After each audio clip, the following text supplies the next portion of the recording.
Hello everyone, welcome to Anubha study facts वर्ग एक पात्रता परीक्षा 2025 के महत्वपूर्ण बायोलॉजी एमसीक्यूज़ की आज हम बात कर रहे हैं।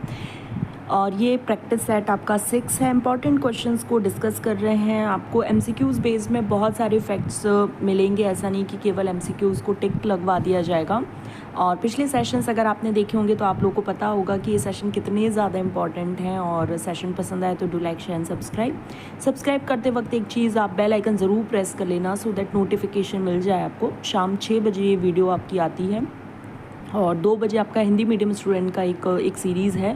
हालांकि आप उसे भी देख सकते हैं, वो बायलिंगुअल ही है, लेकिन हाँ मैंने उसमें हिंदी टाइपिंग कर रखी है so that Hindi medium students को हेल्प मिले। क्योंकि आप में से बहुत लोग बोलते हो कि मैम आप हमेशा इंग्लिश मीडियम स्टूडेंट्स के लिए ही सेशंस लाते हो। सो आई थॉट कि दोनों ही मीडियम स्टूडेंट्स को हेल्प मिले, तो आप चाहें तो वो वाला सेशन भी देख सकते हैं। तो चलिए फिर आज का सेशन शुरू करते हैं। आज का फर्स्ट क्वेश्चन है, colonies of you bacteria are surrounded by, किससे सराउंड रहती है? तो जिलेटिनस शीथ। जिलेटिनस शीथ आप ऐसे याद रख सकते हैं, चिपचिपा पदार्थ होता है जिलेटिनस शीथ। ठीक है, colonies of you bacteria are surrounded by gelatinous sheath. Which bacteria are most abundant in nature? कौन से वाले बैक्टीरिया होते हैं? तो हेट्रोट्रॉफिक बैक्टीरिया। हेट्रोट्रॉफिक बैक्टीरिया जो दूसरे पर डिपेंड रहते हो। हेट्रोट्रॉफिक बैक्टीरिया जो दूसरे पर डिपेंड रहते हो। कीमोसिंथेटिक ऑटोट्रॉफिक जो केमिकल्स के द्वारा अपना खाना खुद से बनाते हैं। फोटोसिंथेटिक ऑटोट्रॉफिक जो सूर्य के प्रकाश में अपना खाना खुद बनाते हैं। आर्की बैक्टीरिया ये प्राचीनतम बैक्टीरिया होते हैं, एंशियंट बैक्टीरिया हैं जो हार्श हैबिटेट में, नमकीन जगह पर, सॉल्टी एरियाज़ में, हाईली टेम्परेचर वाले स्थानों पर रह सकते हैं। हाईली टेम्परेचर वाले स्थानों पर रहने वाले, अगर आपने पिछला सेशन देखा होगा तो मैंने बताया था थर्मो एसिडोफाइल्स, और जो सॉल्टी एरियाज़ में रहने वाले होते हैं उनको हेलोफाइल्स कहते हैं। फिर है रॉड शेप्ड बैक्टीरिया। तो रॉड शेप्ड बैक्टीरिया कौन सा होता है? वेसिलस होता है। कॉकस आपका राउंड या स्पेरिकल होता है। विब्रियम आपका कॉमा शेप्ड होता है। स्पायरलम जो है वो स्पायरल शेप्ड होता है। मैंने आपको चारों शेप बता दी, चूँकि एक क्वेश्चन पूछा था लेकिन इससे हमें कितने 4 कंसेप्ट क्लियर हो गए। वेसिलस रॉड शेप्ड है, कोकस स्पेरिकल है, बिब्रियम या बिब्रियो आपका कॉमा शेप्ड है और स्पायरलम आपका स्पायरल शेप्ड है। मेजॉरिटी ऑफ हेट्रोटॉपिक बैक्टीरिया कौन से होते हैं? सैप्रोफाइट्स होते हैं। सैप्रोफाइट जो सड़े गले पदार्थों पर अपना जीवन यापन करते हैं। डीकम्पोजर्स डेड ऑर्गेनिजम्स पर। मिथेनोजन्स जो होते हैं वो आर्की बैक्टीरिया के अंतर्गत आते हैं। मिथेनोजन मीथेन प्रोड्यूस करते हैं। मीथेन जो है वो बायोगैस का मेन कंपोनेंट है। ये सारी चीज़ें आप याद रखेंगे। Sole members of kingdom Monera, एक अकेला मेंबर है मोनेरा का, दैट इज़ बैक्टीरिया, याद रखेंगे।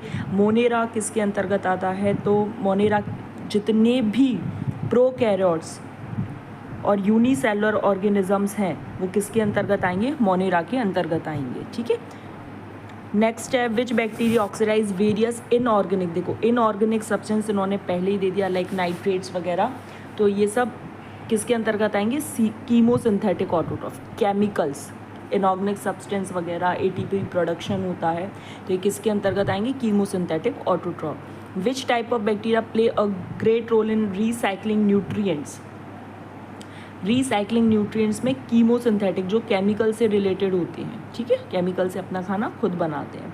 फिर है bacteria whose cell only a cuff comma shaped. Comma मैंने आपको अभी बताया था। वेसिलाई रॉड शेप्ड होता है। कोकस स्पेरिकल होता है। स्पायरलम स्पायरल शेप्ड होता है। इस तरीके से विब्रियो ऐसे कॉमा शेप्ड होता है। ठीक है, cyanobacteria are called blue green algae बोलते हैं। क्यों? क्योंकि इसके अंतर्गत क्या होता है? क्लोरोफिल पिगमेंट पाया जाता है। कौन सा क्लोरोफिल पाया जाता है? ए। ये पिछला सेशन जिसने भी देखा होगा आज उसके बहुत से क्वेश्चन सही निकल रहे होंगे।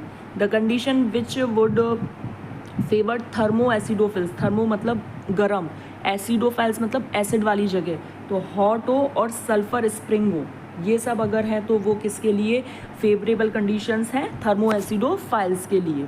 मोस्ट एबंडेंट माइक्रो ऑर्गेनिजम्स क्या है? Most abundant bacteria. Bacteria are the sole member. एक मुट्ठी में मिलियंस ऑफ बैक्टीरिया प्रेजेंट होते हैं। अगर अपन एक मुट्ठी रेत उठाकर देखें तो which of the following are caused by bacteria? तो कॉलेरा, टाइफॉइड, टिटनस, ये सारे के सारे बैक्टीरिया के द्वारा होते हैं।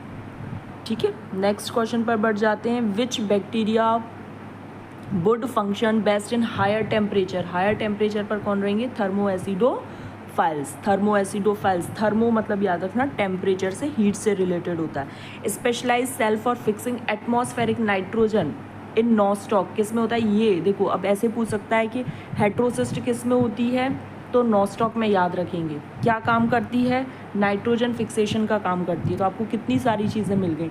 नाइट्रोजन फिक्सेशन कौन करेगा, तो हेट्रोसिस्ट करेगा। किस में करेगा, नॉस्टॉक में करेगा, नॉस्टॉक और एनाबीना में करेगा। ठीक है, आज के लिए लास्ट क्वेश्चन है, करंटली बैक्टीरिया आर इंक्लूडेड किस किंगडम में रख दिया है, तो इनको मोनेरा के अंतर्गत रख दिया है। तो गाइज़ यहाँ पर हमारा सेशन कंप्लीट हुआ। आई होप आपको सेशन पसंद आया। छोटा सा सेशन था, 15 क्वेश्चन हमने डिस्कस करे और इसमें बहुत से ऐसे इंपॉर्टेंट पॉइंट्स भी आपको मिले होंगे, तो आप मुझे कमेंट्स में ज़रूर बताना। सेशन पसंद आया तो शेयर कर देना जो लोग तैयारी कर रहे हैं वर्ग 1 की पात्रता परीक्षा 2025 की। तो चलिए फिर हम अपने नेक्स्ट सेशन में मिलेंगे। Thanks for watching this video.